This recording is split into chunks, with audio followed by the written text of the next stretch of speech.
Samantala, sa bisa ng warrant of arrest ay nahuli na ang isang lalaki dahil sa kaso nitong rape na may kaugnayan sa Republic Act 7610 o Special Protection of Children Against Abuse, Exploitation and Discrimination Act sa Zamboanga del Norte.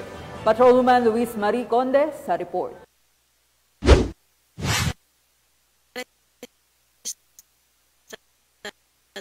Ang isang lalaki sa kasong Regional Force Company sa Barangay Caracol, Salog, Zamboanga del Norte. Dito lamang ika-27 ng Agosto taong kasalukuyan. Kinilala ng mga otoridad ang sospek na si alias Elmer, 34 anyos, lalaki, may asawa at residente ng Barangay Tabayag, Argao, Cebu. Naging matagumpay ang ikanasang operasyon ng mga otoridad ng Salog MPS na nagresulta sa pagkakaaresto sa sospek sa bisa ng warrant of arrest sa kasong rape kaugnay ng RA 7610 sa ilalim ng criminal case number na AR 5175 na inisyu ni Honorable Maximo A. Perez, Presiding Judge, Regional Trial Court, 7th Judicial Region, Argao, Cebu, noong October 25, 2013 na walang inirekomendang piyansa. Kasalukuyang nasa pangangalaga na ng Salog MPS ang suspect para sa maayos na dokumentasyon at tamang disposisyon.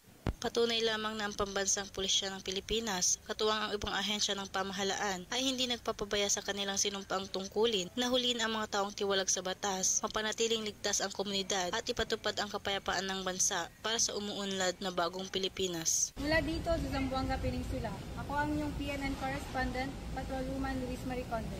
Alagad ng batas, tagataguyod ng balitang pulis. Maraming salamat, Patrolwoman Conde.